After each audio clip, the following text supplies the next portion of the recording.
Hola, me llamo Rocío y el mes pasado cumplí 27 años. Ese día todo cambió. Acababa de firmar un contrato de 5,5 millones de euros con el Fuego de Madrid. Estaba en la cima del mundo, lista para compartir mi éxito con mi familia a pesar de nuestra relación complicada. Nunca imaginé que mi hermana Verónica me empujaría por las escaleras por celos. Jamás pensé que despertaría sola en una cama de hospital, abandonada por mi propia sangre. Antes de contarte cómo pasé de firmar un contrato que cambió mi vida a despertar en un hospital, dime desde dónde lees esto. Deja un comentario y suscríbete si quieres conocer historias que te recordarán que la familia no siempre es la sangre. Crecí en un barrio de clase media en Valencia con mis padres Carlos y Lucía, mi hermana mayor Verónica, de 32 años, y mi hermano menor Nicolás, de 23.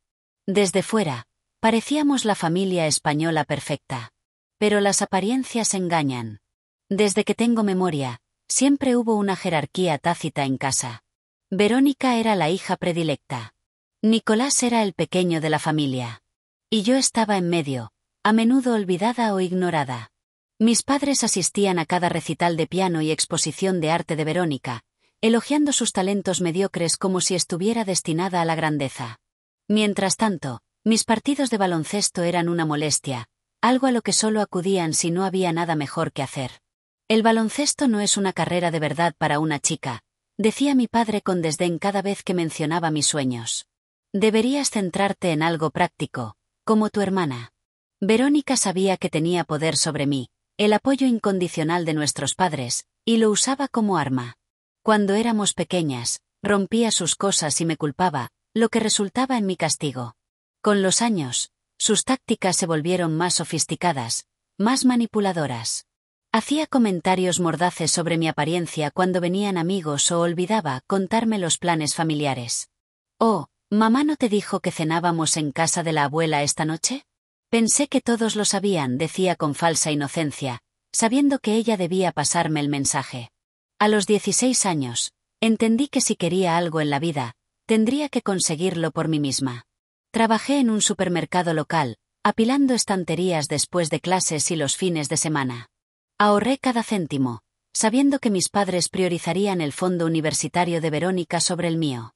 Mientras ellos pagaban su costosa escuela de arte en Barcelona, yo solicité becas y trabajé en varios empleos para costearme la universidad pública.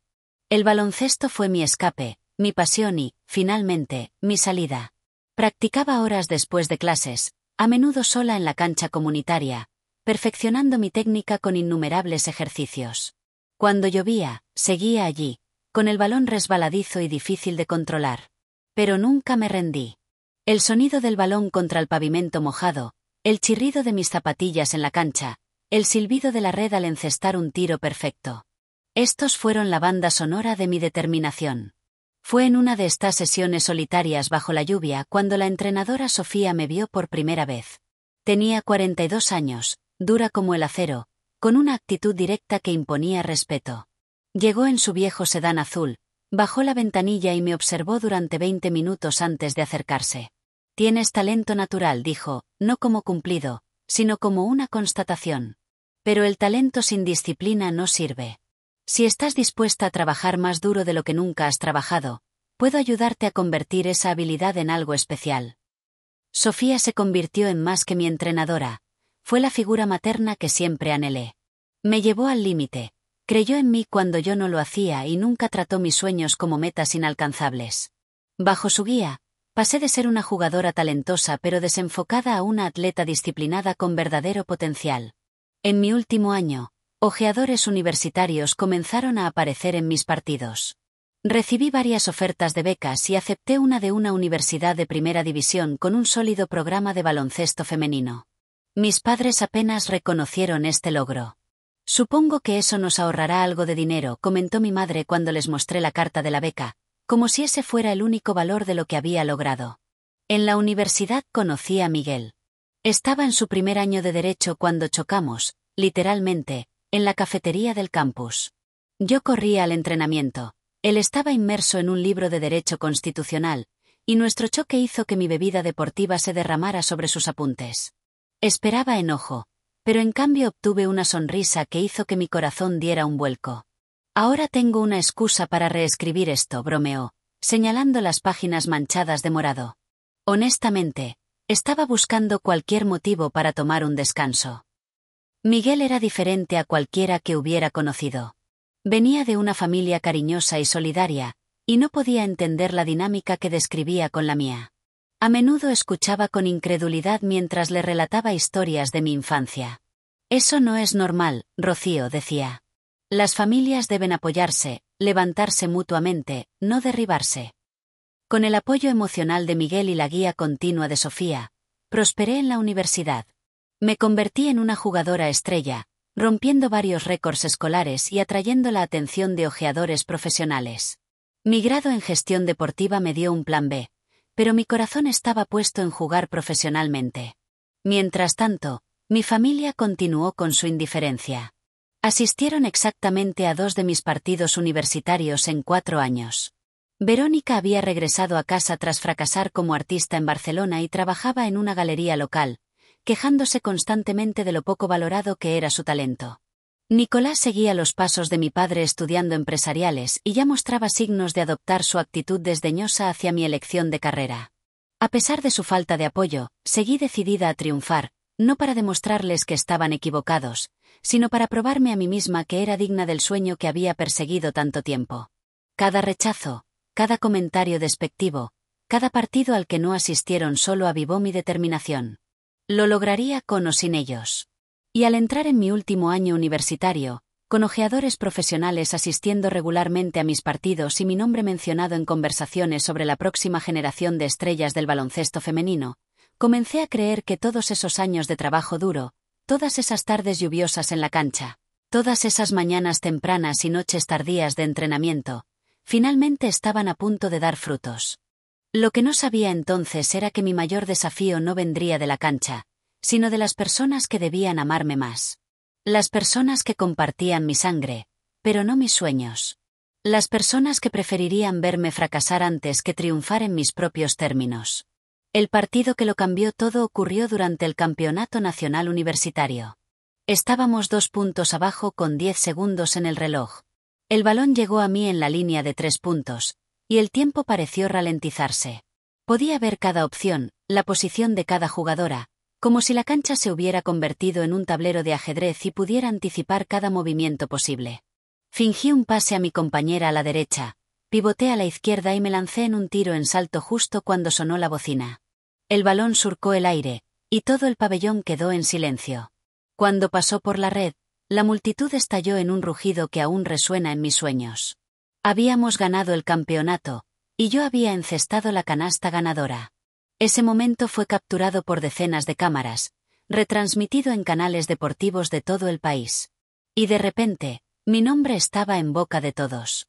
3 ojeadores de talento me abordaron después del partido, con tarjetas de visita extendidas y promesas de futuros brillantes flotando en el aire. El más insistente fue del Fuego de Madrid, un equipo que había tenido problemas en las últimas temporadas y buscaba talento fresco para revitalizar su alineación.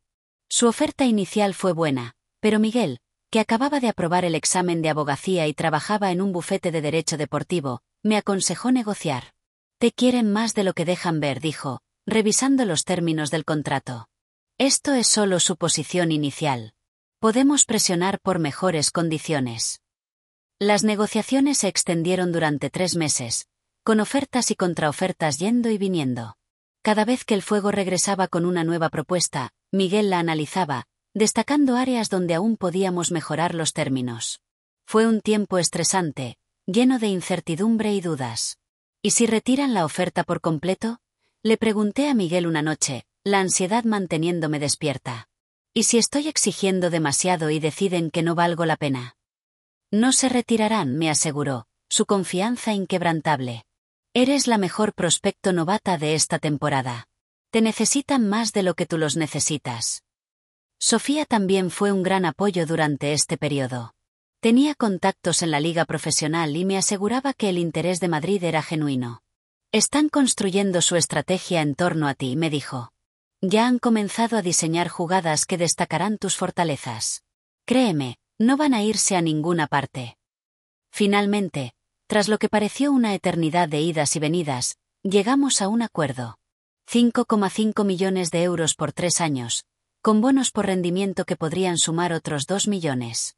Era más de lo que jamás había soñado posible. Una validación de cada sacrificio, cada hora de práctica, cada momento de duda que había superado. El día que firmé el contrato fue surrealista.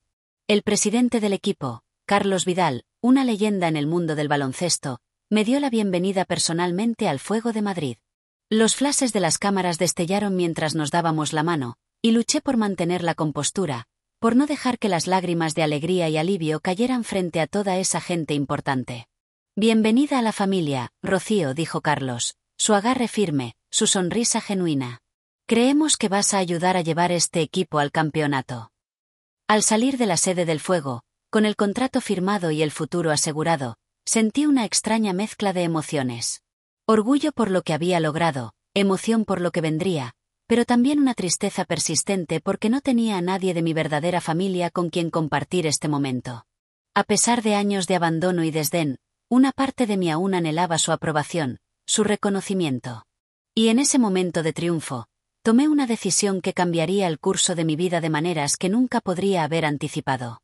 Decidí ir a casa y compartir mis noticias con mi familia, esperando que quizás este logro, este éxito innegable, finalmente los haría verme. Antes de dirigirme a Valencia, hice una videollamada a Miguel desde mi habitación de hotel. ¿Estás segura de esto?, preguntó, la preocupación evidente en su voz. ¿Sabes cómo son? No quiero que arruinen este momento para ti. Tengo que intentarlo, dije. Tal vez esta vez sea diferente. Tal vez ahora finalmente estén orgullosos de mí. Solo recuerda, pase lo que pase, este es tu logro. Nadie puede quitártelo. Y estoy increíblemente orgulloso de ti, Rocío. Sus palabras me calentaron el corazón. Pero aún sentía ese impulso, esa necesidad de compartir mi éxito con las personas que me conocían desde siempre, incluso si nunca me habían visto realmente.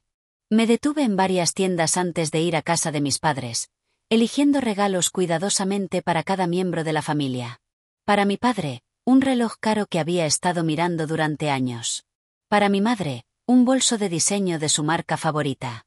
Para Verónica, un collar de un diseñador de joyas moderno. Para Nicolás, la última consola de videojuegos de la que había estado hablando. En mi mente, imaginaba sus reacciones, su sorpresa y deleite. No solo por los regalos, sino por la noticia de que yo, la hija mediana ignorada, había logrado algo extraordinario. Tal vez ahora verían que mi camino, aunque diferente de lo que ellos habían imaginado para mí, era válido y digno de respeto. Mientras conducía hacia la casa en la que crecí, la esperanza y la ansiedad batallaban en mi pecho. Ensayé lo que diría, cómo les contaría sobre el contrato, sobre el futuro que se abría ante mí. Imaginé abrazos, felicitaciones, tal vez incluso una cena familiar de celebración. Lo que no podía imaginar, lo que nunca vi venir, fue los celos, el resentimiento y la violencia que recibirían mi éxito. Al estacionar en la entrada de mi hogar de infancia, no tenía idea de que estaba a punto de experimentar la traición más oscura de mi vida a manos de las personas que debían amarme más. El familiar aroma del popurrí de canela de mi madre me golpeó al abrir la puerta principal. La casa lucía exactamente igual que siempre, desde las fotos familiares que cubrían la pared de la escalera hasta los muebles desgastados pero limpios en el salón. Por un momento, la nostalgia me envolvió. Recuerdos de momentos de la infancia cuando las cosas eran más simples, antes de que las dinámicas familiares se solidificaran en su patrón tóxico actual. «Hola», llamé, dejando las bolsas de compras llenas de regalos. «¿Hay alguien en casa?» Mi madre salió de la cocina, limpiándose las manos en un trapo. Su expresión pasó de la sorpresa a una sonrisa forzada al verme. «Rocío, no te esperábamos», dijo, su tono dejando claro que mi visita sin avisar era una molestia.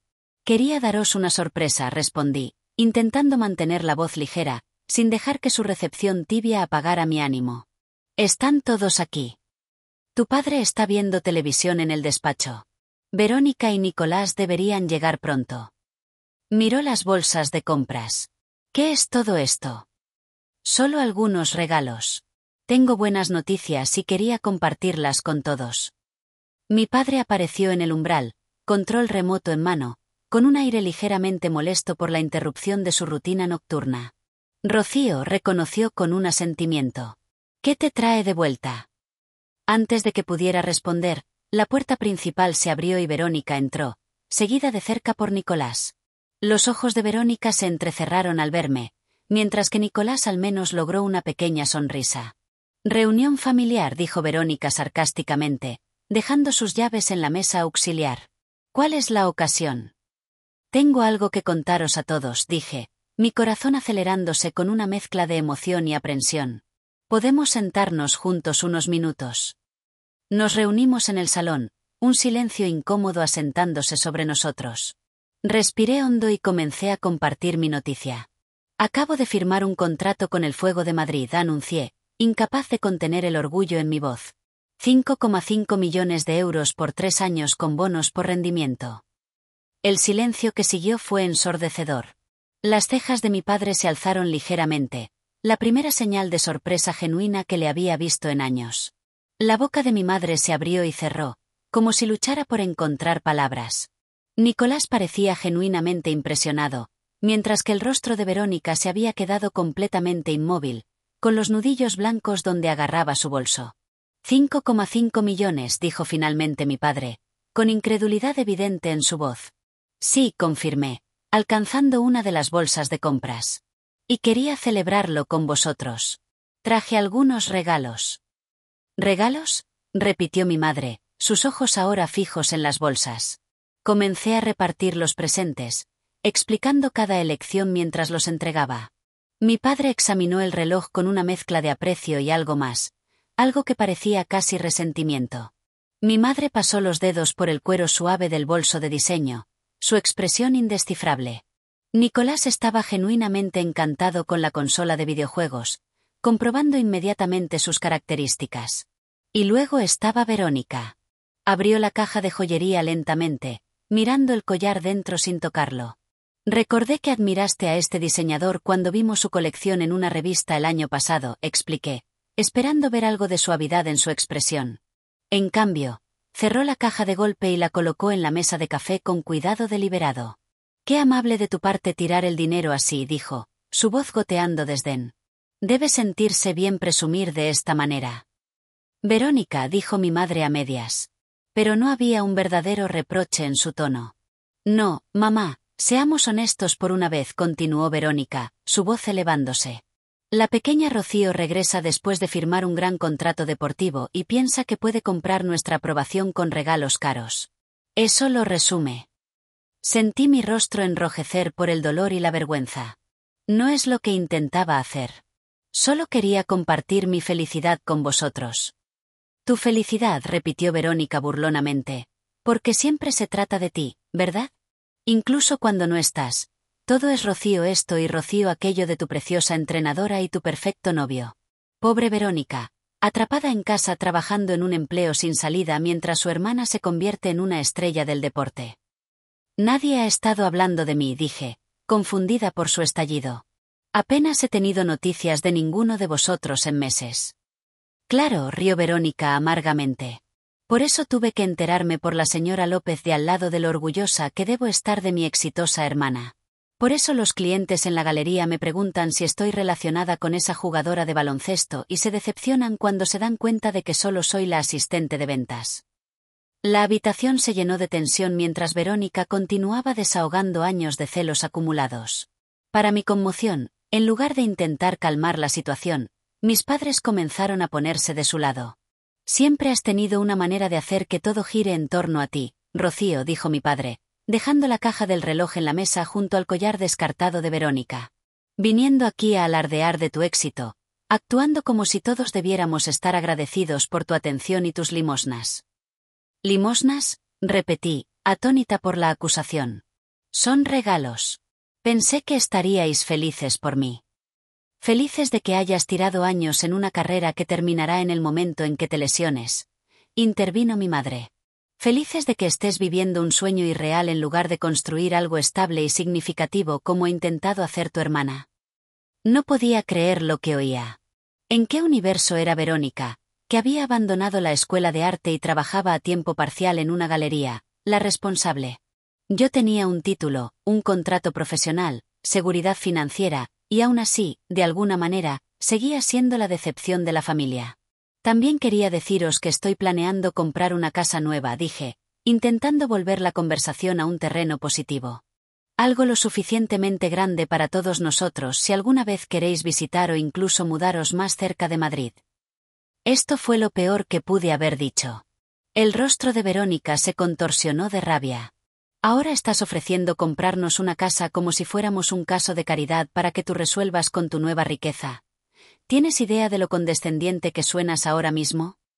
No es lo que quise decir, protesté, sintiendo que la situación se salía de control. Solo pensé que sería bueno tener un lugar donde pudiéramos estar juntos más a menudo. No necesitamos tu dinero ni tu lástima, dijo mi padre fríamente. Algunos de nosotros tenemos dignidad. La insinuación de que yo carecía de dignidad por haber trabajado duro y tenido éxito en mi campo elegido se sintió como una bofetada. Me levanté, luchando contra las lágrimas. No vine aquí a pelear. Vine a compartir algo importante con las personas que pensé que estarían felices por mí. Claramente, me equivoqué. Me dirigí hacia la escalera, con la intención de ir a mi antigua habitación y recomponerme antes de irme. Verónica me siguió, su rostro enrojecido de ira. Siempre haces esto, escupió, su voz elevándose a un grito. Juegas a ser la víctima cuando las cosas no salen como quieres. Pobre Rocío, tan incomprendida, tan poco apreciada. No estoy jugando a nada, dije, mi mano en la barandilla. Solo necesito un minuto a solas. ¿A solas? ¿Quieres estar sola? Bien, gritó Verónica. Y antes de que pudiera reaccionar, puso ambas manos en mis hombros y me empujó hacia atrás con todas sus fuerzas. El tiempo pareció ralentizarse mientras perdía el equilibrio. Recuerdo la mirada de puro odio en el rostro de Verónica, el jadeo de Nicolás, el terrible momento de ingravidez mientras comenzaba a caer. Mi cabeza golpeó el borde de un escalón con un crujido enfermizo y el dolor estalló en mi cráneo. Rodé por el resto de las escaleras, mi cuerpo golpeando cada escalón con una fuerza que destrozaba los huesos hasta que finalmente me detuve en la base, el mundo oscureciéndose a mi alrededor.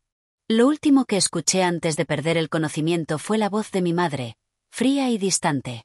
Se lo merecía. 3 palabras que cambiarían para siempre cómo veía a mi familia. 3 palabras que confirmaron lo que siempre había sospechado pero nunca quise creer. No solo no me amaban, sino que activamente deseaban hacerme daño. El pitido constante de un monitor cardíaco fue lo primero de lo que me di cuenta.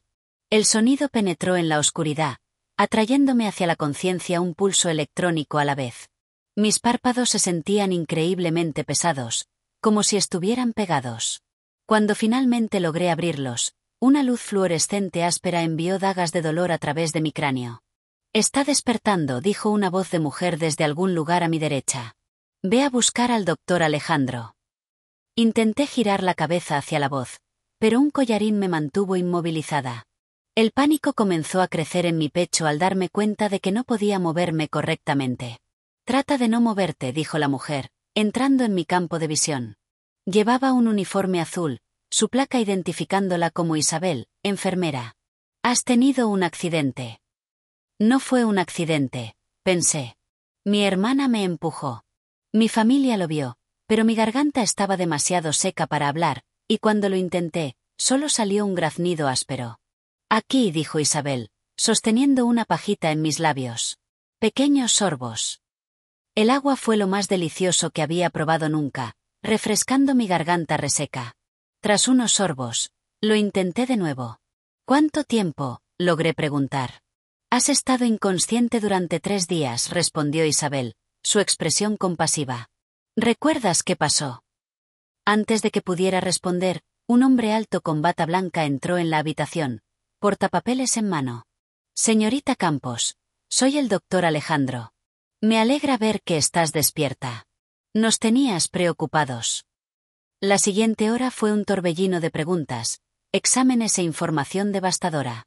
Había sufrido una conmoción cerebral grave, 3 costillas rotas, una muñeca fracturada y un trauma en la columna. El médico estaba particularmente preocupado por la lesión espinal, explicando que podría haber consecuencias a largo plazo para mi movilidad. Movilidad, repetí, mi mente yendo inmediatamente al baloncesto. ¿Podré volver a jugar? La vacilación del doctor Alejandro me dijo todo lo que necesitaba saber incluso antes de que hablara. Es demasiado pronto para hacer afirmaciones definitivas. Necesitarás varios meses de fisioterapia, posiblemente cirugía, dependiendo de cómo progresen las cosas. El deporte profesional puede estar fuera de discusión por algún tiempo, tal vez permanentemente. Las palabras me golpearon como otra caída por las escaleras. Mi contrato, mi futuro, todo por lo que había trabajado, de repente pendiendo de un hilo muy fino. Cerré los ojos, luchando contra las lágrimas. Necesito llamar a mi novio, dije, y a mi entrenadora. Necesitan saber qué pasó. Por supuesto, asintió el doctor Alejandro. La enfermera Isabel te traerá un teléfono. Pero primero, ¿quieres que contactemos a tu familia?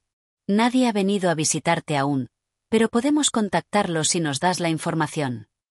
Sus palabras me enviaron un escalofrío. Nadie había venido. Ni mis padres, ni mis hermanos, nadie de mi familia se había molestado en comprobar si estaba viva o muerta después de que me empujaran por una escalera en su propia casa. Ellos saben qué pasó, dije en voz baja. Estaban allí. El doctor Alejandro y la enfermera Isabel intercambiaron una rápida mirada, y pude ver las preguntas no formuladas en sus ojos. Antes de que pudieran insistir en los detalles, pedí tiempo a solas, alegando que necesitaba descansar. En realidad, necesitaba espacio para procesar esta nueva traición, esta confirmación de que la indiferencia de mi familia había cruzado la línea hacia una crueldad activa. Más tarde esa noche, la enfermera Isabel regresó para revisar mis signos vitales. Mientras ajustaba mi vía intravenosa, dudó, luego habló en voz baja. No debería decirte esto, pero pensé que debías saberlo. Tu familia vino una vez la primera noche que te trajeron. No pidieron verte.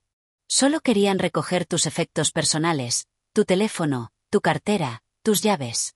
La política del hospital requería que solo se los entregáramos a la familia. Lo siento. La revelación fue como un cuchillo retorciéndose en mi estómago. No habían venido a ver cómo estaba, a comprobar si me estaba recuperando, a disculparse. Habían venido por mis pertenencias, como buitres recogiendo un cadáver. Gracias por decírmelo, susurré, las lágrimas finalmente liberándose y deslizándose por mis mejillas. La enfermera Isabel apretó mi mano suavemente antes de irse, y una vez más estaba sola con los pitidos de los monitores y el peso aplastante del abandono. A la mañana siguiente, la puerta de mi habitación se abrió de golpe, y Miguel entró apresuradamente, su rostro pálido de preocupación. Cuando me vio vendada y magullada, conectada a varias máquinas, se detuvo en seco, su expresión pasando de la preocupación al horror. Rocío, respiró, cruzando la habitación en 3 zancadas largas y tomando cuidadosamente mi mano ilesa en la suya. Dios mío, ¿qué pasó? He estado intentando llamarte durante días.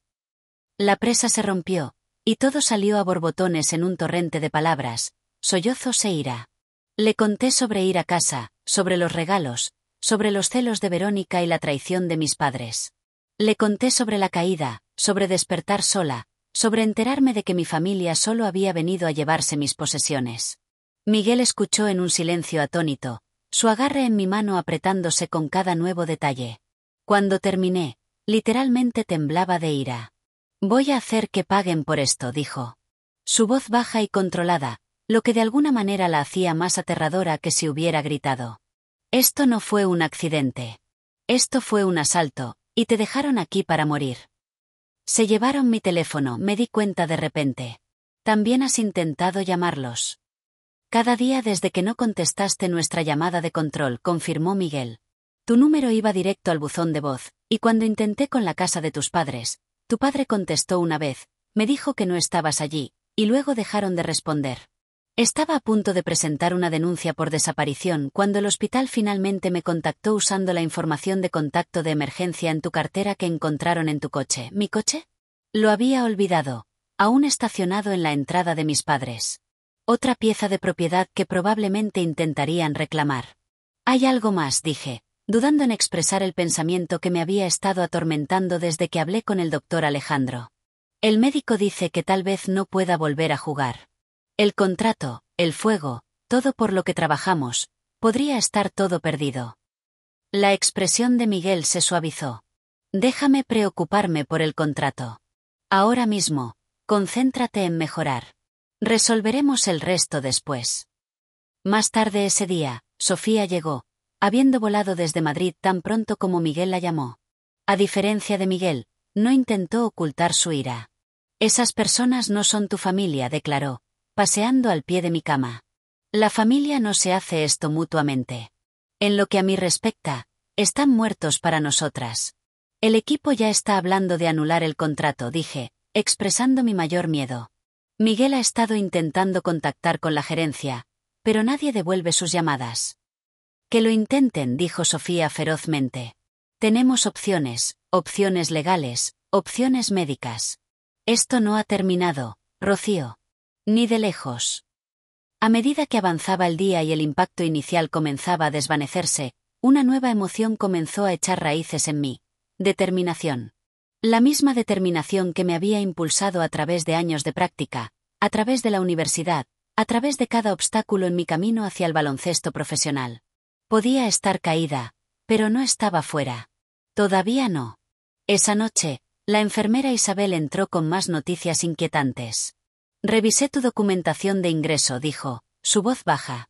La información de tu seguro médico fue ingresada incorrectamente, y cuando intentamos verificarla, descubrimos que tu cobertura ha sido cancelada. Dudo. Ha habido algunos retiros grandes de tu cuenta bancaria en los últimos 2 días. La oficina financiera del hospital lo señaló porque intentaban procesar una autorización de pago. ¿Qué? Intenté sentarme, haciendo una mueca de dolor cuando el dolor atravesó mis costillas. Eso es imposible. Soy la única con acceso a esa cuenta. A menos que alguien tenga tus tarjetas y el PIN, dijo Miguel sombríamente. O si falsificaron tu firma en los comprobantes de retiro. Las piezas encajaron con una claridad enfermiza.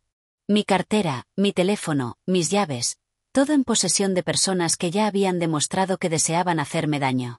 Personas que conocían mis rutinas, mis contraseñas, posiblemente incluso mi información bancaria.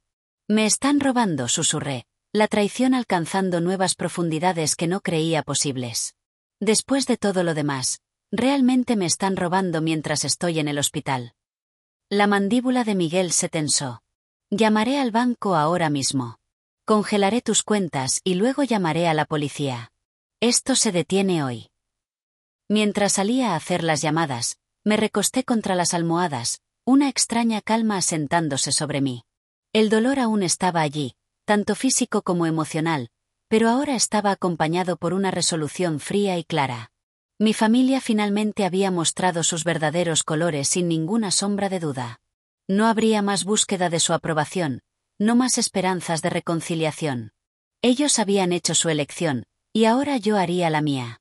Cuando Miguel regresó, su expresión me dijo que tenía malas noticias. El daño es extenso, dijo. Han vaciado tu cuenta corriente, maximizado tus tarjetas de crédito. Incluso intentaron acceder a tu cuenta de inversión, pero afortunadamente eso requería una verificación adicional. ¿Cuánto?, pregunté, mi voz firme. Casi 75.000 euros en total.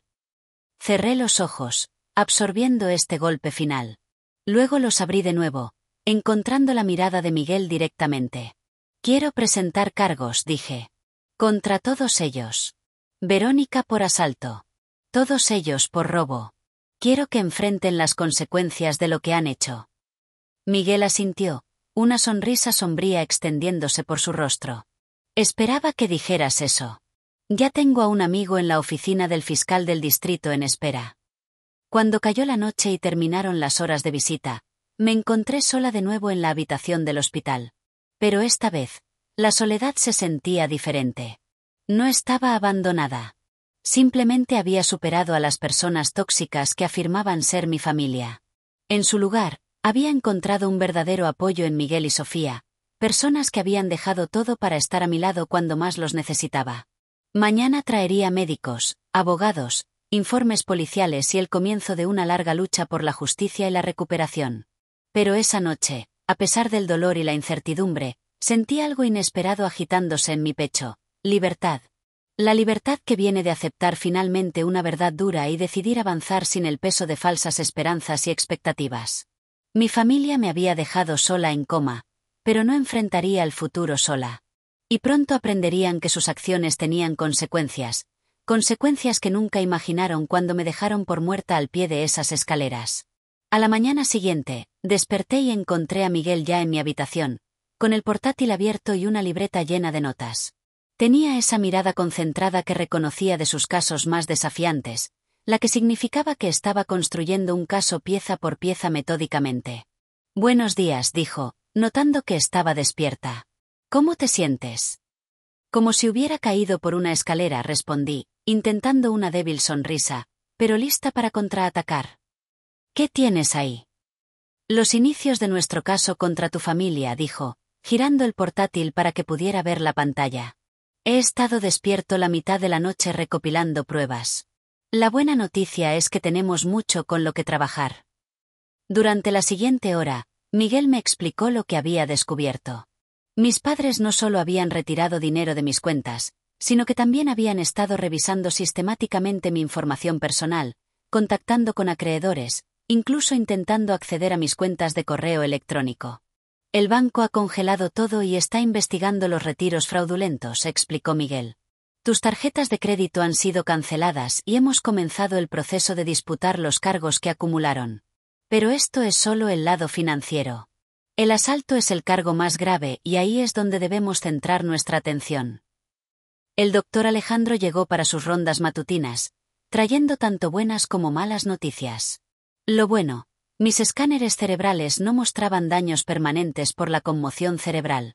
Lo malo, el trauma espinal era peor de lo pensado inicialmente y definitivamente necesitaría cirugía para prevenir complicaciones a largo plazo. «¿Y el baloncesto?», pregunté, aunque ya sabía la respuesta.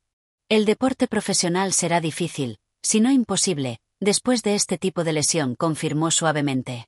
«Incluso con el mejor resultado posible de la cirugía y la rehabilitación, el nivel de estrés físico que el baloncesto profesional pone en la columna probablemente causaría problemas serios a largo plazo». Asentí, tragando con fuerza. «¿Cuándo puedo operarme?» «Podemos programarla para principios de la próxima semana. Mientras tanto, necesitamos comenzar a fortalecerte lo más posible. La fisioterapia comenzará mañana. Solo algunos ejercicios suaves para prevenir la atrofia muscular». Después de que el doctor Alejandro se fue, me volví hacia Miguel. Las lágrimas brotaron en mis ojos, pero la determinación en mi voz. No solo me lastimaron. Me robaron mi carrera, mi futuro. Todo por lo que trabajé se fue en un instante porque Verónica no podía soportar verme triunfar. «Lo sé», dijo Miguel, tomando mi mano. «Y vamos a hacer que paguen por cada pedazo de esto. Sofía ya está en conversaciones con la gerencia del equipo. Puede haber opciones para ti con el fuego, incluso si no puedes jugar. Posiciones de entrenadora, desarrollo de talento, trabajo en la oficina principal. Nada está decidido aún». Esa tarde, el detective Rivera del Departamento de Policía de Valencia llegó para tomar mi declaración. Era un hombre serio con ojos amables, del tipo que lo había visto todo, pero no se había endurecido completamente. «Quiero ser claro sobre lo que estás alegando», dijo después de que terminé de relatar los eventos. «Estás diciendo que tu hermana te empujó deliberadamente por las escaleras con la intención de causar un daño corporal grave y que tus padres no solo no buscaron atención médica inmediata para ti, sino que posteriormente robaron tus propiedades personales y activos financieros». «Sí», confirmé. «Y hay testigos. Mi hermano Nicolás estaba allí. Vio todo». El detective Rivera tomó nota. «Entrevistaremos a todas las partes involucradas. ¿Tienes alguna otra prueba que respalde tus afirmaciones?» Miguel habló. «Tenemos los registros bancarios y de tarjetas de crédito que muestran transacciones no autorizadas después de que Rocío fuera internada. También tenemos registros hospitalarios que muestran que los miembros de la familia recogieron sus efectos personales, pero no preguntaron por su estado. Eso establece el robo». El detective Rivera asintió. «El asalto es más complicado sin pruebas directas o testigos cooperativos». «Podría haber algo más», dije. Un recuerdo surgiendo de repente. «La señora López, nuestra vecina. Su cámara de seguridad apunta hacia nuestra puerta principal. Si estaba grabando esa noche, podría haber capturado a Verónica y a mí a través de la ventana». La expresión del detective Rivera se iluminó ligeramente. «Eso es muy útil. Lo investigaremos de inmediato. Después de que se fue, Miguel hizo algunas llamadas para seguir la pista de las imágenes de seguridad. Para nuestra sorpresa y alivio, la señora López no solo tenía las imágenes, sino que estaba ansiosa por ayudar. Siempre había sido amable conmigo, a menudo asistiendo a mis partidos de instituto cuando mis propios padres no se molestaban. Dice que la cámara capturó definitivamente la entrada de tu casa, incluyendo partes del vestíbulo visibles a través de la ventana lateral, informó Miguel después de hablar con ella. Está entregando las imágenes a la policía ahora mismo. Otra prueba inesperada surgió cuando Miguel estaba revisando mis pertenencias recuperadas. Mi teléfono, que mi familia había tomado, pero que la policía había recuperado durante su investigación inicial, había estado grabando audio en el momento del incidente. Debes haber activado accidentalmente la aplicación de notas de voz antes de que comenzara la discusión, explicó Miguel, su voz llena de emoción contenida mientras reproducía la grabación para mí.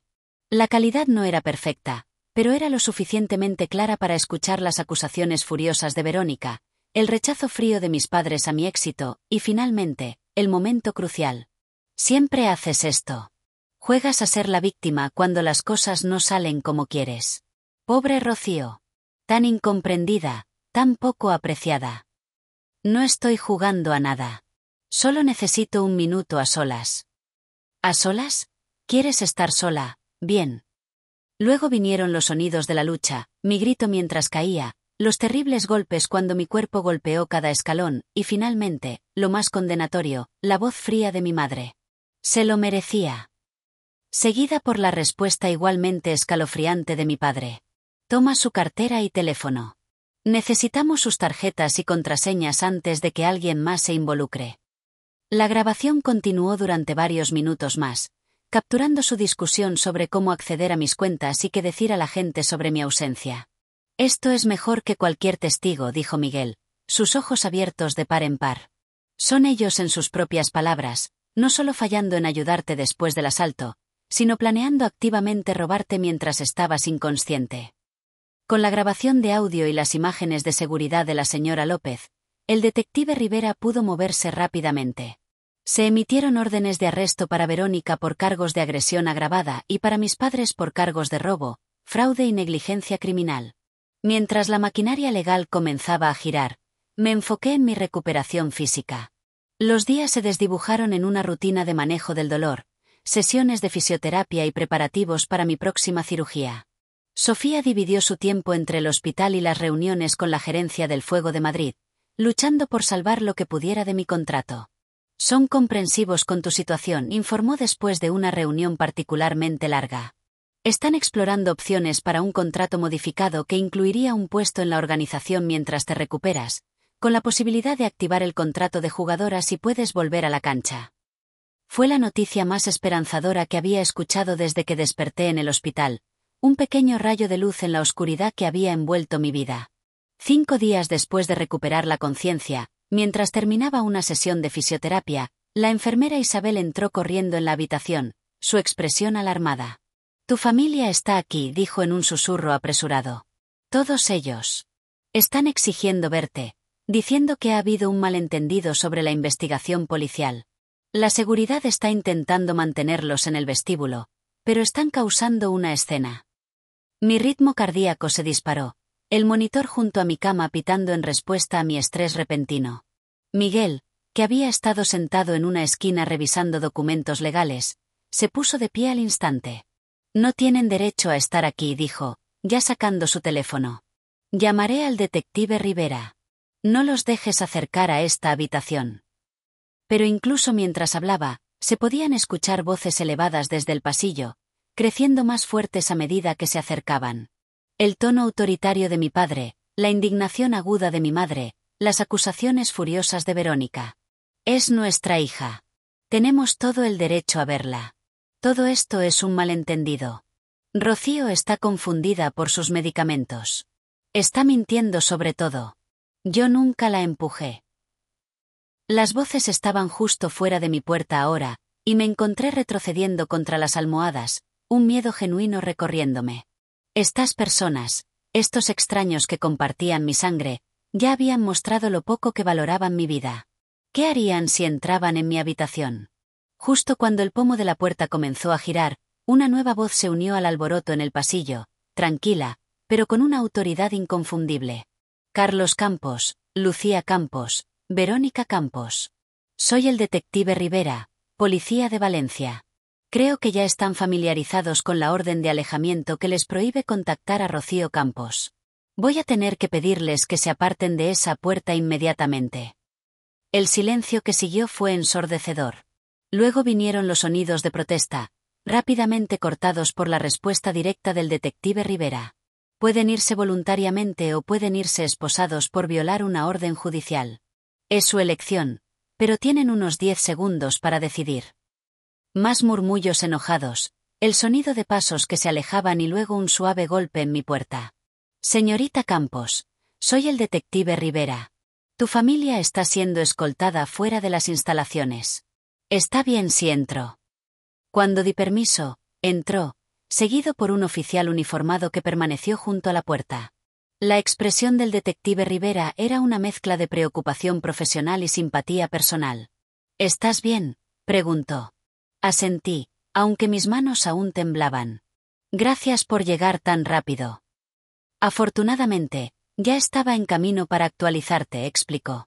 Hemos completado nuestra investigación y el fiscal del distrito ha decidido seguir adelante con todos los cargos. Tu familia será formalmente procesada la próxima semana. Dado lo que acaba de pasar aquí, no me sorprendería si el juez niega la fianza, al menos para tu hermana. Fue una pequeña victoria, pero importante. Mi familia enfrentaría las consecuencias de sus acciones, serían responsables de una manera que probablemente nunca habían experimentado antes. Cuando el detective Rivera se fue, prometiendo estacionar un oficial fuera de mi habitación por el resto de mi estancia en el hospital, sentí una extraña mezcla de emociones. Alivio porque el peligro inmediato había pasado, satisfacción porque se estaba haciendo justicia, pero también una profunda tristeza por lo que podría haber sido, por la familia amorosa que siempre quise pero nunca tuve. Miguel regresó a mi lado, tomando mi mano en la suya. Ya casi termina, dijo suavemente. Pronto no podrán hacerte daño nunca más. Nunca va a terminar, respondí, la realidad de mi situación asentándose pesadamente sobre mis hombros. Siguen siendo mi familia. Las personas que me criaron, las personas que se suponía que debían amarme. ¿Cómo supero eso? Construyendo algo mejor, dijo con firmeza.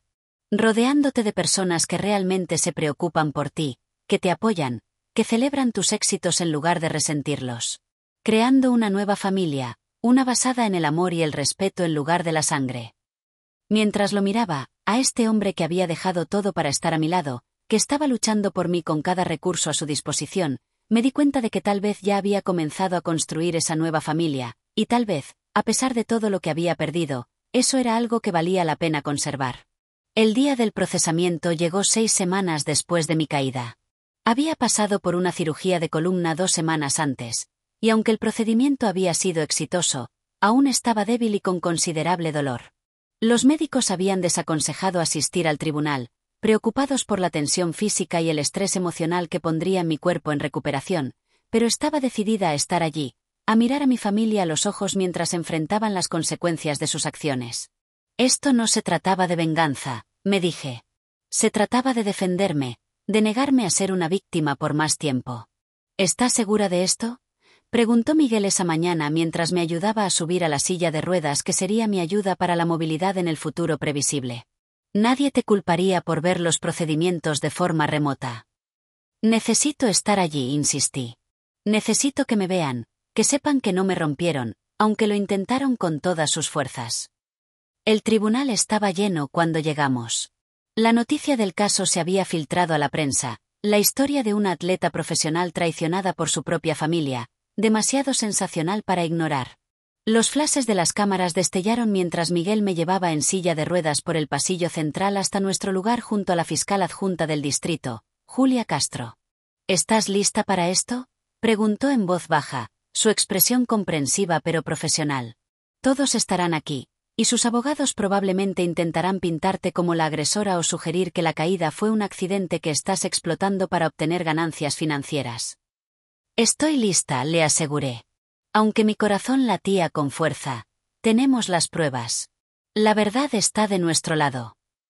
La puerta lateral se abrió y 3 figuras fueron conducidas por oficiales del tribunal. Mis padres y Verónica, todos vestidos con ropa conservadora que no podía ocultar del todo la ira y el resentimiento en sus expresiones. Parecían más pequeños, de alguna manera menos intimidantes de lo que habían sido en mi memoria. Solo personas comunes que habían hecho algo extraordinariamente terrible. Mientras tomaban sus lugares en la mesa de la defensa, sus ojos escanearon el tribunal, eventualmente posándose en mí. El rostro de mi padre se endureció. La mirada de mi madre se desvió, incapaz o no dispuesta a mantener el contacto visual. Pero Verónica me miró directamente, su expresión una mezcla de desafío y algo más, algo que casi podría haber sido miedo. Los procedimientos comenzaron con la lectura formal de los cargos. Verónica fue acusada de agresión agravada, mientras que mis padres enfrentaron cargos de robo, fraude, negligencia criminal y conspiración. Todos se declararon no culpables, como era de esperar. La fiscal presentó las pruebas que habíamos reunido, las imágenes de seguridad de la cámara de la señora López, que mostraban claramente a Verónica empujándome a través de la ventana. La grabación de audio de mi teléfono capturando no solo el asalto, sino también la respuesta insensible de mis padres y la posterior planificación para robar mis activos. Registros bancarios que muestran los retiros y cargos fraudulentos. Registros hospitalarios que documentan mis lesiones y el comportamiento de mi familia. A lo largo de la presentación, observé los rostros de mi familia. Mi padre mantuvo una expresión estoica, aunque su mandíbula se tensó notablemente cuando se reprodujo la grabación de audio.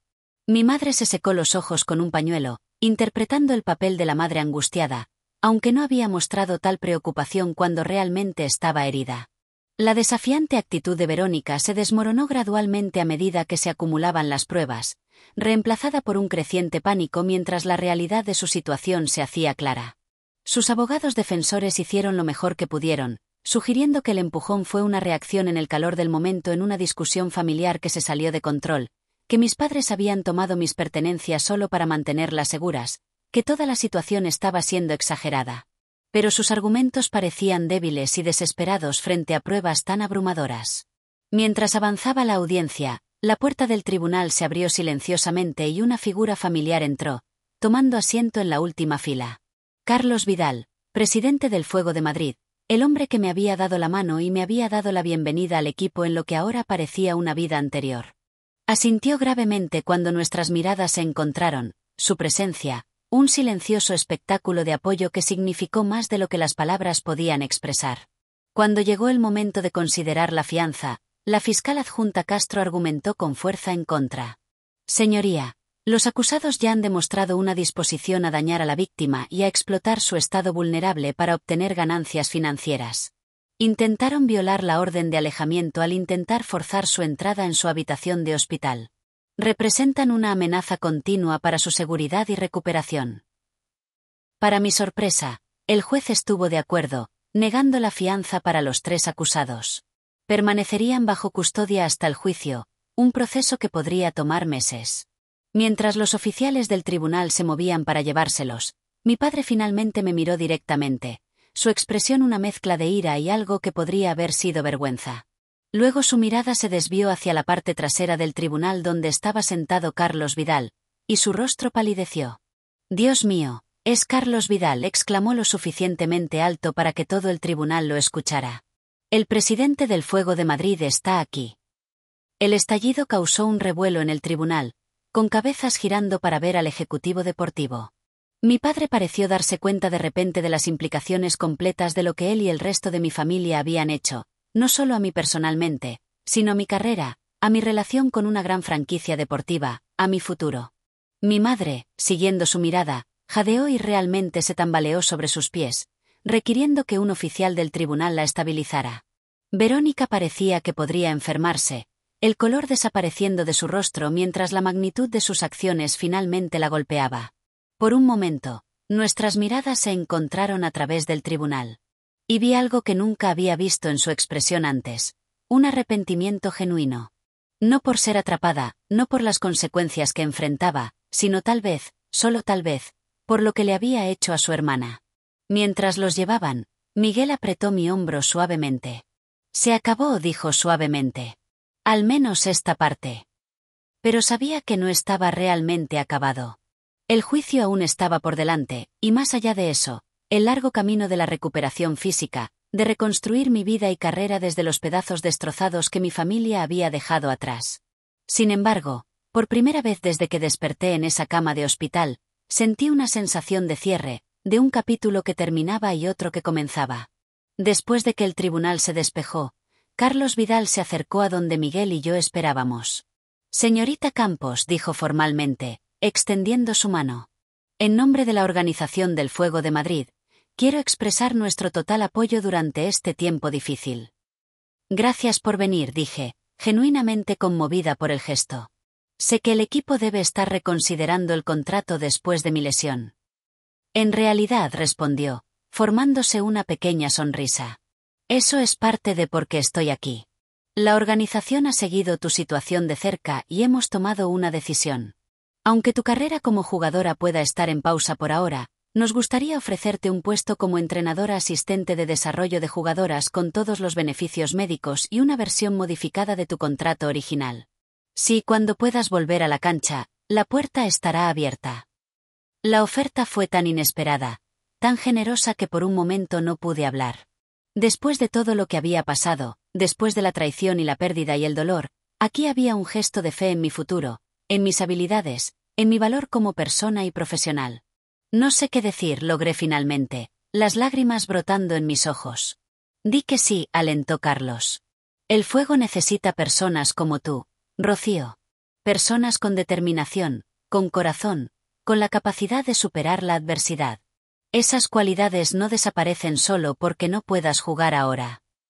Entonces sí, dije, una sonrisa rompiendo a través de las lágrimas. Absolutamente sí. Mientras salíamos del tribunal, los reporteros se agrupaban al pie de las escaleras, con cámaras destellando, micrófonos extendidos. Miguel comenzó a dirigir mi silla de ruedas hacia una salida lateral para evitarlos, pero puse mi mano en su brazo. No, dije en voz baja. Quiero hablar con ellos. Quiero contar mi historia en mis propias palabras. Dudó, luego asintió, entendiendo que esto era parte de mi proceso de curación, parte de reclamar mi narrativa de aquellos que habían intentado destruirla. Mientras nos acercábamos a la prensa, me enderecé en mi silla de ruedas tanto como mi columna en recuperación me lo permitía, levanté la barbilla y me preparé para enfrentar al mundo en mis propios términos. Ya no definida por la familia que me había traicionado, sino por la fuerza que había encontrado al sobrevivir a esa traición. 18 meses pueden cambiarlo todo. Eso es lo que seguía pensando mientras me desplazaba en silla de ruedas a la cancha por primera vez desde la caída. No como jugadora, no aún, sino como la entrenadora Rocío Campos, asistente de desarrollo de jugadoras para el Fuego de Madrid. El viaje hasta este momento había sido más largo y duro que cualquier cosa que hubiera enfrentado antes. 3 cirugías en mi columna. Innumerables horas de fisioterapia. Días en los que el dolor era tan intenso que no podía levantarme de la cama. Noches en las que las pesadillas de caer, de traición, de abandono me despertaban gritando. Pero también había habido progreso. Pasar de la silla de ruedas a un andador, del andador a muletas, de las muletas a un bastón. Y finalmente, el último mes, dando mis primeros pasos sin ayuda en más de un año. Pasos pequeños, temblorosos, pero míos. El juicio había concluido 6 meses después del procesamiento. Verónica fue sentenciada a 5 años por agresión agravada con la posibilidad de libertad condicional después de 3. Mis padres recibieron 3 años cada uno por sus crímenes, junto con órdenes de restitución por el dinero que habían robado. La compensación financiera no significaba nada para mí, pero el reconocimiento de su maldad, el registro público de lo que habían hecho, lo significaba todo. No había hablado con ninguno de ellos desde ese día en el tribunal. Mi madre había escrito varias cartas desde la prisión llenas de autocompasión y acusaciones veladas de que de alguna manera yo había orquestado su caída. Dejé de leerlas después de la tercera. Mi padre no se había comunicado en absoluto, su orgullo aparentemente impidiendo incluso un intento insincero de reconciliación. Pero Nicolás me sorprendió. Mi hermano menor, que había estado presente durante el asalto, pero no había participado, que no había hablado en mi defensa, pero tampoco se había unido al robo, me contactó a través de Miguel 6 meses después del juicio. Sé que no merezco tu perdón, había escrito. Me quedé de brazos cruzados y no hice nada mientras te lastimaban. Fui un cobarde, pero quiero que sepas que estoy intentando ser mejor. He cortado lazos con mamá, papá y Verónica. Estoy viendo a un terapeuta para entender por qué seguí su trato hacia ti durante tanto tiempo. No espero que me recibas de vuelta en tu vida, pero necesitaba que supieras que lo siento. Verdaderamente lo siento. No respondí de inmediato, insegura de si podía o debía dejar que algún miembro de mi familia de sangre volviera a mi vida. Pero eventualmente, después de discutirlo con Miguel y mi propio terapeuta, acepté una reunión cuidadosamente supervisada en un lugar neutral. Nicolás estaba nervioso, jugueteando con su taza de café, incapaz de mirarme a los ojos al principio. Parecía más viejo, más desgastado de lo que sus 24 años deberían permitir. No sé cómo empezar a disculparme, había dicho, su voz apenas por encima de un susurro. Entonces no lo hagas, respondí, no sin amabilidad.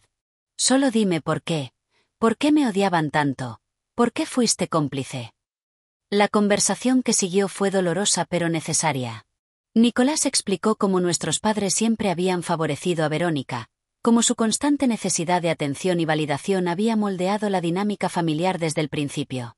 Como él, como el menor, había aprendido temprano que alinearse con Verónica y nuestros padres era el camino de menor resistencia. Nunca se trató realmente de ti, había dicho. Se trataba de ellos, de sus inseguridades, de su visión retorcida del mundo. Verónica no podía soportar que tú fueras realmente talentosa, realmente exitosa por tus propios méritos, cuando a ella le habían dicho toda su vida que era especial, pero nunca logró demostrarlo. Y mamá y papá no podían manejar que tú triunfaras sin su ayuda, que no los necesitaras de la manera en que Verónica lo hacía.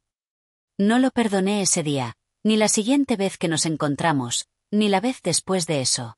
El perdón, aprendí, no era una decisión única, sino un proceso, uno que requería tiempo y esfuerzo de ambas partes. Pero le había permitido volver a mi vida de manera limitada. Y con el tiempo, habíamos comenzado a construir algo nuevo, algo tentativo, pero potencialmente real. Miguel había sido mi roca a lo largo de todo esto. Se había mudado a Madrid conmigo cuando acepté el puesto de entrenadora, estableciendo una nueva sucursal de su bufete de abogados allí. Nuestra relación se había profundizado a través de la crisis, forjada en el fuego de la lucha compartida. Hace 6 meses, me había propuesto matrimonio y dije que sí sin dudarlo. Sofía también había sido una presencia constante, sirviendo como mentora en mi nuevo rol de entrenadora, guiándome a través de la transición de jugadora a maestra. Ella había sido la que sugirió que eventualmente podría volver a jugar, tal vez no a nivel profesional, pero en alguna capacidad. El cuerpo recuerda, me había dicho durante una sesión de terapia particularmente difícil cuando luchaba por reaprender movimientos que alguna vez habían sido tan naturales como respirar. Y también el corazón. Sigue siendo una atleta, Rocío, ya sea que vuelvas a pisar una cancha profesional o no. La organización del Fuego de Madrid había cumplido su palabra, honrando su compromiso conmigo, incluso cuando los meses de recuperación se extendieron en un año y luego más allá. Carlos Vidal se había convertido en algo así como una figura paterna, comprobando regularmente mi progreso, siempre con una preocupación genuina en lugar de una obligación corporativa. Y ahora aquí estaba, en la cancha otra vez. Las jugadoras novatas que me habían asignado para trabajar estaban calentando, ajenas al significado de este momento para mí. Para ellas, yo era solo la entrenadora Campos, la joven asistente con la expresión seria y una ligera cojera mientras las observaba practicar, ofreciendo orientación ocasional sobre la forma o la estrategia. Sentí una extraña sensación de paz asentándose sobre mí. Este no era el futuro que había imaginado para mí todos esos años atrás, practicando sola bajo la lluvia. Pero era un futuro, no obstante, uno con propósito y significado, uno que había luchado duro para crear desde las cenizas de la traición. El viaje me había enseñado muchas cosas, pero quizás la más importante era esta: la familia no está definida por la sangre. Está definida por el amor, por el apoyo, por las personas que están a tu lado en tus momentos más oscuros y creen en ti cuando ya no puedes creer en ti misma. Miguel, Sofía, Carlos, las compañeras de equipo que me habían visitado en el hospital, los fisioterapeutas que habían celebrado cada pequeña victoria conmigo. Ellos eran mi verdadera familia. Entrenadora Campos, se acercó una de las novatas, balón en mano, interrumpiendo mis pensamientos. ¿Podrías mostrarme ese movimiento otra vez? ¿El que haces para crear espacio para el tiro? Sonreí, tomando el balón de ella. Mis movimientos eran más lentos de lo que solían ser, más deliberados, pero la memoria muscular aún estaba allí, el conocimiento aún intacto. Así demostré, sintiendo el ritmo familiar del juego fluir a través de mí. Todo se trata de timón y confianza, de creer en ti misma incluso cuando nadie más lo hace. La joven jugadora asintió, su expresión seria mientras intentaba imitar mis movimientos. La observé, ofreciendo correcciones, aliento, las cosas que alguna vez había anhelado pero nunca recibí de mi propia familia. Más tarde esa noche, mientras Miguel y yo nos sentábamos en el balcón de nuestro apartamento con vista al horizonte de Madrid, compartí estos pensamientos con él. Creo que finalmente estoy en paz con lo que pasó, dije, observando el atardecer sobre la ciudad que se había convertido en nuestro hogar. No porque lo haya olvidado o porque no duela a veces, sino porque ahora veo que me llevó aquí, a esta vida, a estas personas, a ti. Tomó mi mano, su expresión suave en la luz que se desvanecía. ¿Sabes qué me asombra de ti? No es que hayas sobrevivido a lo que te hicieron. Es que te negaste a dejar que te definiera. Tomaste todo ese dolor y lo convertiste en algo hermoso. No sola, le recordé. Nunca podría haberlo hecho sola. Nadie debería tener que hacerlo, estuvo de acuerdo. Ese es el punto, ¿no? No estamos destinados a enfrentar los desafíos de la vida en aislamiento. Estamos destinados a levantarnos mutuamente, a ser mejores juntos de lo que podríamos ser por separado. Mientras caía la oscuridad y las luces de la ciudad comenzaban a brillar como estrellas terrenales, pensé en el largo camino que me había traído aquí, en la familia que había perdido y la familia que había encontrado. Pensé en las jóvenes jugadoras que ahora entrenaba, en la posibilidad de que algún día pudiera ayudar a alguien más a encontrar su camino, su fuerza, su voz. El dolor de la traición siempre sería parte de mi historia, una cicatriz que nunca se desvanecería por completo. Pero ya no era toda la historia, ya no era el capítulo definitorio. Era simplemente una pieza de una narrativa más grande, una que continuaba desarrollándose de maneras que nunca podría haber imaginado. Y en ese momento, observando la noche asentarse sobre Madrid, mi mano en la de Miguel, mi futuro extendiéndose ante mí con posibilidades que apenas comenzaba a explorar, supe que no solo había sobrevivido a la traición de mi familia. La había trascendido. ¿Alguna vez has tenido que reconstruir tu vida después de que alguien en quien confiabas te traicionara? ¿Cómo encontraste la fuerza para seguir adelante? Comparte tus historias en los comentarios a continuación.